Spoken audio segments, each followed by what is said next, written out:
Hello everyone, welcome back to online study on. आज की इस वीडियो में हम बात करेंगे दक्षिण भारत के इतिहास के एक और राजवंश के बारे में जिसका नाम है पांड्य राजवंश। इससे पहले मैंने आपको चोल और पल्लवों के बारे में अच्छे तरीके से बता दिया है, क्या उसके लिए पढ़ना है क्या नहीं पढ़ना है, और जो भी इंपॉर्टेंट पॉइंट्स थे वो मैंने 2 वीडियो में आपको कवर किया। आज के इस छोटे से वीडियो में हम देखेंगे पांड्य राजवंश और इससे जुड़ी जो भी पॉइंट्स हैं एग्ज़ाम्स के पॉइंट ऑफ व्यू से, वो सब कुछ हम इस वीडियो में देखने वाले हैं। तो बहुत ही छोटा सा पॉइंट्स रहने वाला है, तो ज़्यादा समय ना लेते हुए चलिए इस वीडियो को शुरू करते हैं। तो स्टार्ट करते हैं। पांड्य राजवंश।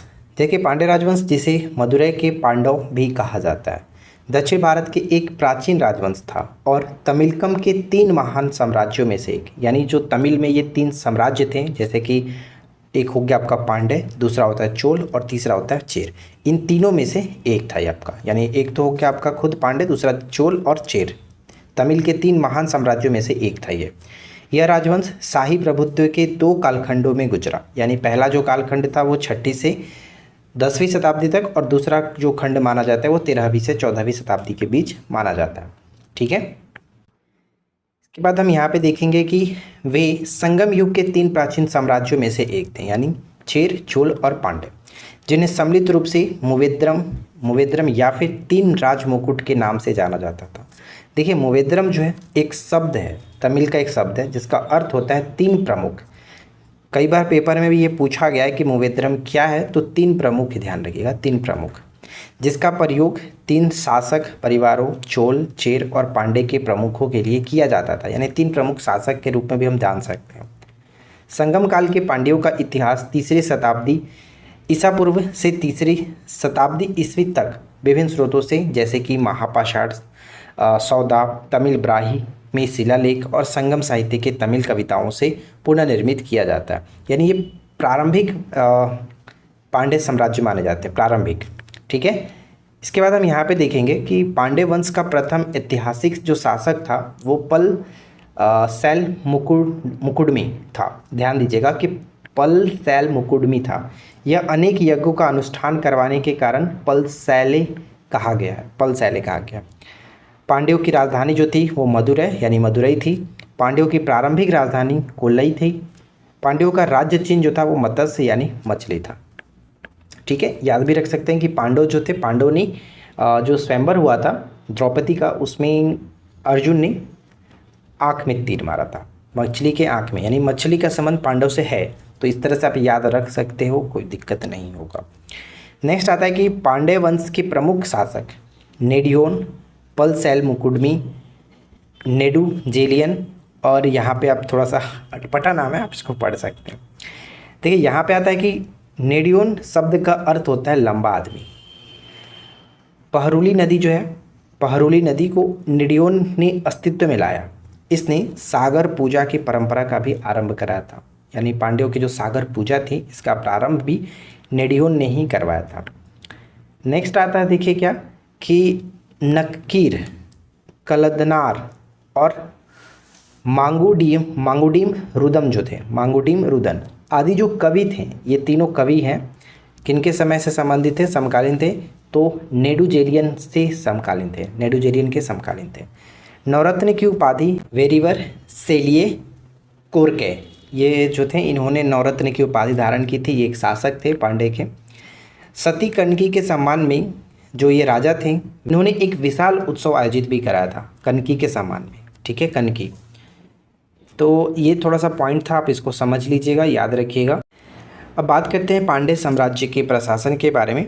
तो पांड्यों के क्षेत्र को पांड्य मंडलम, तेन मंडलम या फिर पांड्य नाडु कहा जाता था, जो वैगई और तामिरापर्डी नदियों द्वारा पोषित क्षेत्रों को छोड़ करके चट्टानी पहाड़ी क्षेत्रों और पर्वत श्रृंखलाओं में स्थित है। नेक्स्ट पॉइंट आता है कि पांड्य राजाओं ने मदुरै को अपनी राजधानी के रूप में पसंद किया। जहां तक राजधानी विभाजन की बात है, पांड्य मंडलम और पांड्य नाडु में कई वलनाडु शामिल थे, जो बदले में कई नाडु और कुर्रम अर्थात गांवों का समूह में विभाजित थे। राजाओं और स्थानीय सरदारों ने सिंचाई सुविधाओं के साथ साथ मंगलम या फिर चतुर्वेदी मंगलम नामक ब्राह्मण बस्तियां बनाई। इन बस्तियों को शाही नाम और देवताओं के नाम दिए गए। प्रधानमंत्री को उत्तर मंत्री कहा जाता था। शाही सचिव को एलुटू मंडप के नाम से जाना जाता था। एलूटू मंडप के नाम से जाना जाता था। नेक्स्ट देखिए कि भूमि का जो राजनीतिक विभाजन इस प्रकार था, यानी भूमि का जो विभाजन था, जैसे कि ब्राह्मणों को दी गई भूमि को सलबोगम कहते थे, सलबोगम। लौहकारों को दी गई भूमि को ततारकड़ी कहा जाता था। बढ़ई को सौंपी गई भूमि को नाम देख सकते हैं तक्कू मनियाम के नाम से जानते थे। शिक्षा प्रदान करने के लिए ब्राह्मण समूह को दान दी गई भूमि को फटुवृत्ति कहते थे, फटुवृत्ति। ब्राह्मणों के अधीन सबसे व्यस्त बंदरगाह शहर जो था वो कयालपट्टिनम, अब बात करें तो अब ये ठुडिकुटी जिले में स्थित है। नेक्स्ट पॉइंट पे बढ़ते हैं। इस साम्राज्य से रिलेटेड कुछ महत्वपूर्ण तथ्य हैं, जैसे कि जो अलग अलग राजा हुए उनके संबंध में। वैसे तो सभी राजा इंपॉर्टेंट नहीं थे उसमें कि उसमें वैसे बस नॉर्मली उन्होंने शासन किया, लेकिन कुछ चीज़ें ऐसी भी थी जिस राजा के समय में घटना घटी थी वो एग्जाम्स के पॉइंट ऑफ व्यू से महत्वपूर्ण होता है।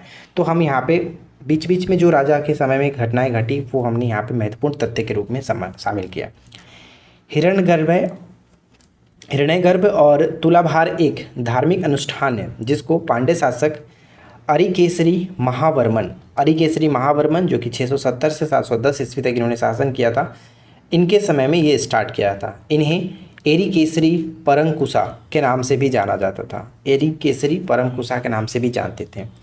श्री वल्लभा अपने शासनकाल में कई सिंचाई परियोजनाएं शुरू करवाई थीं जिनके निर्माण में ईंट और ग्रेनाइट को इस्तेमाल किया गया था।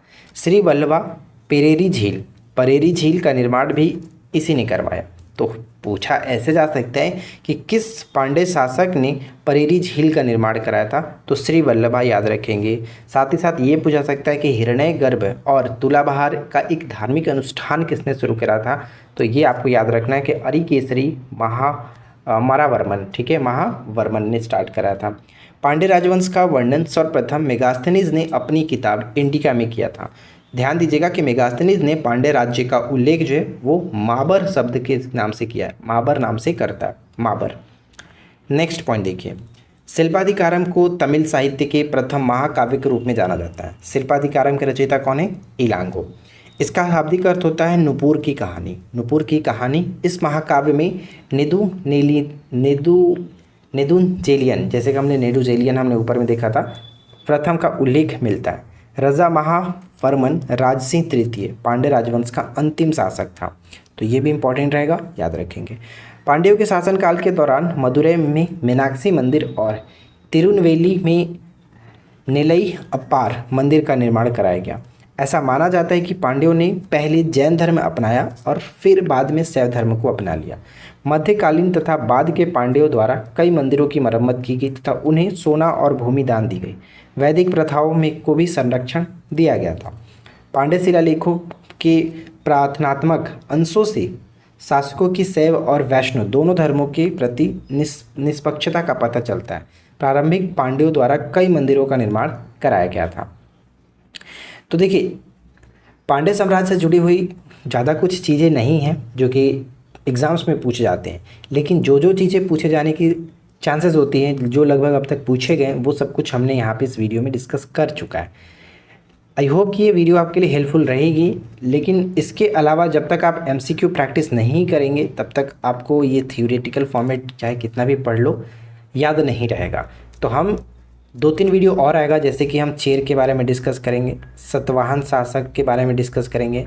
इसके बाद 1-2 और जैसे काकतीय वंश है, उन सभी वंशों के बारे में डिस्कस करने के पश्चात सभी का एक मास्टर वीडियो लाएंगे, ताकि आप एक वीडियो के थ्रू सभी टॉपिक्स को एक ही साथ देख सकूं, और तब जाकर के हम एक एक करके MCQ सीरीज लाएंगे। यानी चोल साम्राज्य का अलग, पल्लव साम्राज्य का अलग, पांडे का अलग, इस तरह से एक MCQ सीरीज भी ला देंगे ताकि आप अच्छे तरीके से इन सभी दक्षिण भारतीय साम्राज्य के बारे में समझ सकें। ठीक है, तो अगर आपको वीडियो पसंद आया हो और अगर आप हमारे साथ इसी तरह से आगे कंटिन्यू करना चाहते हैं तो हमारे साथ जुड़ सकते हैं। वीडियो को लाइक करके चैनल को सब्सक्राइब कर लीजिए। हम मिलते हैं आपके साथ इसी प्रकार के नेक्स्ट वीडियो में नए टॉपिक के साथ। Thanks for watching, keep learning, have a good day.